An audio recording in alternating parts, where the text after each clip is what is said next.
So hello everyone. आज आम देखा मोहम्मद घोरी विषय। तो पूर्व क्लास रे जो लेक्चर 1 रे आम मोहम्मद बिन कासिम आउ मोहम्मद बिन कासिम सहित आम महमूद गजनी विषय देखी जे कि भारत को आक्रमण करते कहीं लुटिया उद्देश्य ही आक्रमण करते। तापर आउ जी आक्रमण करते भारत को लुटिया उद्देश्य सी होती मोहम्मद घोरी। तो आज आम देखा यही क्लास रे मोहम्मद घोरी विषय देखा है। तो भारत को से किभली भाव में आक्रमण करते ता विषय आउ क्यों जगह को आक्रमण करते ता विषय देखा। तो फास्ट देखा मोहम्मद घोरी है। तो मोहम्मद घोरी जी रही है तो तांकर जो शासन समय है तो शासन समय 1173 रु 1206 है तो पर्यंत रही है। शासन समय केबे ना 1173 रु 1206 पर्यंत रही। तो भारत को से जो आक्रमण करते है तो 7 इन्वेंशन तो 7 थर जो रही है तो 7 थर इन्वेंशन करते माने आक्रमण करते है। तो तांको आक्रमण द्वारा है तो से आक्रमण करी जो भारत रे किछि किछि राज्य जो रही है नॉर्थ इंडिया जो उत्तर भारत रे है तो है निजर किछि किछि अंचल जो रही कब्जा करते जहाद्वारा कि भारत रे परवर्ती समय जोटा कि आमर इस्लामिक एम्पायर है तो इस्लामिक जोटा कि मुसलमान मानकर साम्राज्य स्थापन होता भारत रे जहाद्वारा कि मोहम्मद घोरी को है तो real founder of Islamic empire in India रे है तो रियल फाउंडर किए थे मोहम्मद घोरी। तो से कहुला तो है तापर तांकर फास्ट अटैक जोटा कि रहता मोहम्मद घोरी तो फास्ट अटैक रहता 1175 मसीह है तो कौटी अटैक करते ना मुल्तान को अटैक करते है। तो मुल्तान जो रही तो मुल्तान को अटैक करते तो मुल्तान रे कौन होता ना से जी राजा थे मूलराज है तो मूलराज द्वितीय रही है। तो मूलराज द्वितीय जो रही है मूलराज द्वितीय को से किए घोरी मोहम्मद घोरी हरई क्या मूलराज द्वितीय को। तापर तांकर सेकेंड बैटल आ गोटे रही जोटा कि 1178 होता बैटल ऑफ एमटी अबू है तो एमटी अबू बैटल रही केबे 1178 मसीह। तो सेतबेले जे कि आमर जे कि सोलांकी डायनेस्ट राजा रही किए भीमदेव द्वितीय है तो मोहम्मद घोरी यही युद्ध रे कौन हो परास्त होते काठू ना भीमदेव द्वितीय कठू जी कि आमर सोलांकी किंग रही है तो सोलांकी डायनेस्टर से रही। तो तापर देखा कौन ना बैटल ऑफ मोहम्मद घोरी है ना। तो मोहम्मद घोरी आमर जे कि रोचंती ये रोचंती मोहम्मद घोरी आउ ये रोचंती पृथ्वीराज चौहान। तो फास्ट कौन होता ना 1191 बैटल ऑफ तारेन होता है ना। तो 1191 बैटल ऑफ तारेन होता जोटा कि आमर मोहम्मद घोरी आउ पृथ्वीराज चौहान को मध्य होता है। तो एथरे जे कि फास्ट 1191 जोटा कि बैटल ऑफ तारेन बोली कह जाए है। तो बैटल ऑफ तारेन बोली जोटा कि कह जाए है तो जो थे कि पृथ्वीराज चौहान फास्ट जीति थे। तापर 1192 है पुणी थर युद्ध होता जोटा कि बैटल ऑफ तारेणी सेकेंड कह जाए जो थे कि घोरी डिफेटेड करते क्या पृथ्वीराज चौहान को। तो 1192 जोटा कि बैटल ऑफ तारेणी सेकेंड होता तो से मोहम्मद घोरी जीति थे। तो फास्ट टारे जीति थे किए पृथ्वीराज चौहान एंड सेकेंड टारे जीति थे बैटल ऑफ तारेण रे जे कि किए आमर मोहम्मद घोरी जीति थे। तो तापर 1194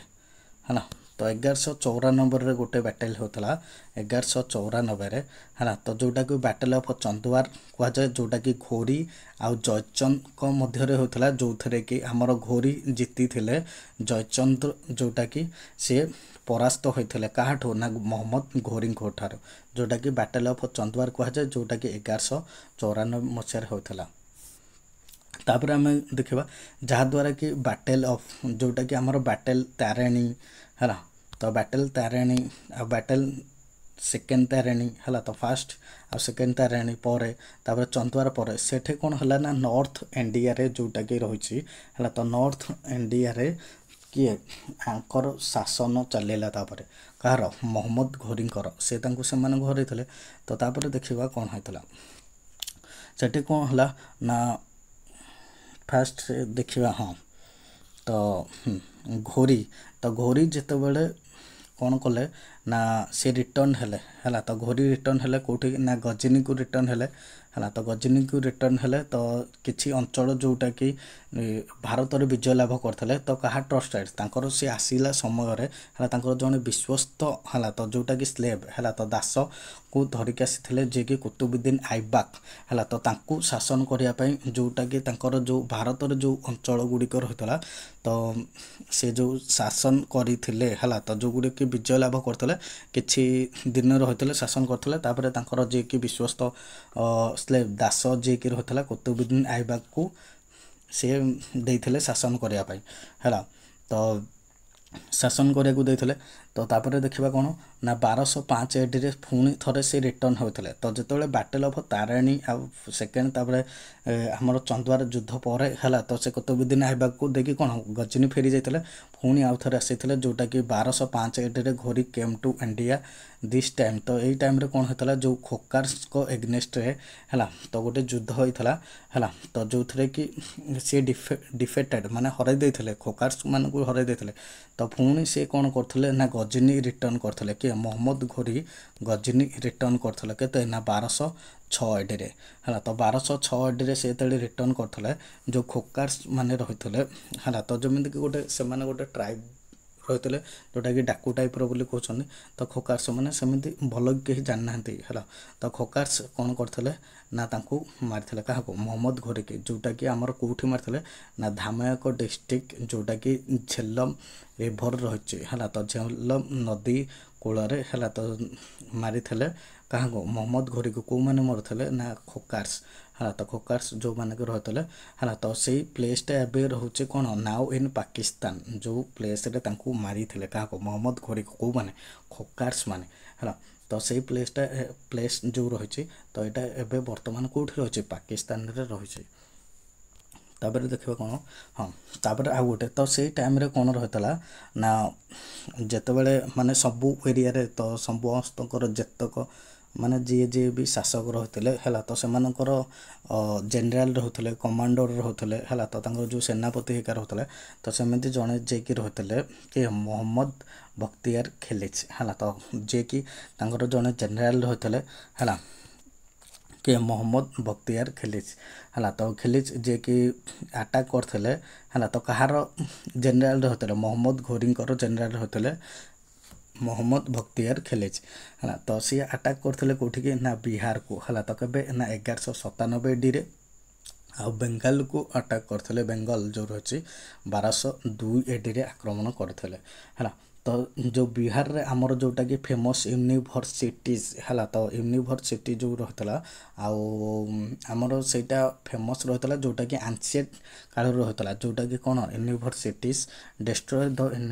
universities of Nalanda and Vikramshila हला तो दीटा यूनिवर्सिटी रहतला हमर बिहार रे तो गोटे विक्रमशिला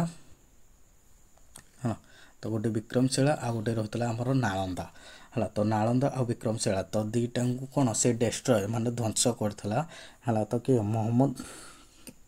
मोहम्मद बख्तियार खिलिज तो नालंदा यूनिवर्सिटी जो रहिछि हला तो नालंदा यूनिवर्सिटी को जे कि फाउंडिंग करथले कुमार हला तो कि कुमार गुप्त प्रथम हला कुमारगुप्त प्रथम जे कि रहतले नालंदा यूनिवर्सिटी जो रोटा रहतले तार फाउंडर रहतले एंड विक्रमशिला रो जे कि रहतले विक्रमशिला रो फाउंडर रहतले धर्मपाल हाँ तो धर्मपाल रहतले पाल डायनेस्टी रो आ कुमारगुप्त प्रथम जे कि हमर रहतले तो सी रही गुप्त डायनेस्टर तो एंशिएंट हिस्ट्री जो आम पढ़ा मुझे नालंदा और विक्रमशिला यूनिवर्सिटी विषय डिटेल्स पढ़ाई तापर नेक्स्ट देखा एठारे भी जोटा कि आमर देखिले मोहम्मद घोरी विषय है तो मोहम्मद घोरी विषय देखिले तो कहाँ कहाँ सहित युद्ध होता ना गोटे जोटा कि बहुत गुरुत्वपूर्ण रही पृथ्वीराज चौहान सहित तो पृथ्वीराज चौहान विषय आम पूरा डिटेल्स जो राजपूत विषय पढ़ा तो एबे टिके खाली देखई देथिबा पृथ्वीराज चौहान विषय किसी तो ये होउछन्ते पृथ्वीराज चौहान है ना तो तांकर रियल नेम रही पृथ्वीराज त्रिपुलाई किंबा रायपीथरा है तो तांको real name Prithviraj Chauhan real name जोटा कि रही रायपीथरा किंबा पृथ्वीराज त्रिपुलाई तो तापर तांकर डायनेस्ट रही चौहान डायनेस्ट है ना तो कहार पृथ्वीराज चौहान चौहान चौहान डायनेस्ट रही है आउ सी कौटी शासक करते ना सपद लाभ जोटा कि सपद लाभ आउ किसी जगार सपद लाख भी लिखाई है तो लाख सपद लाख भी लिखाई है तो तांकर जे कि फादर रही है तो पृथ्वीराज चौहान जे कि फादर रही सोमेश्वर चौहान आ मदर जी रही करपौरी आ जड़े पेंटर रही अनिरुद्ध आ पोएट फ्रेंड जे कि चंदबरदाई रही है तो बरदाई है तो चंदबरदाई जे कि रही पोएट फ्रेंड रही जे कि लिखिते पृथ्वीराज रास तो जोटा कि ऑटोबायोग्राफी और पृथ्वीराज चौहान तो पृथ्वीराज चौहान विषय लिखिते है तो किए चंदबरदाई जे कि जोटा कि लिखिते पृथ्वीराज रास तो आज क्लास एतिक रहा मोहम्मद पूर्व क्लास आम देखी मोहम्मद बिन कासिम और मोहम्मद गजनी विषय देखी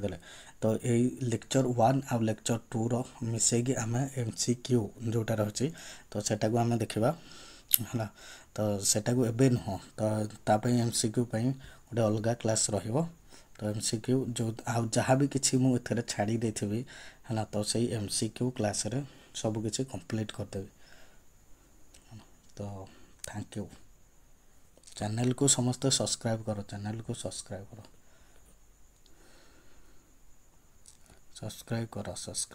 चैनल को समस्त सब्सक्राइब करो।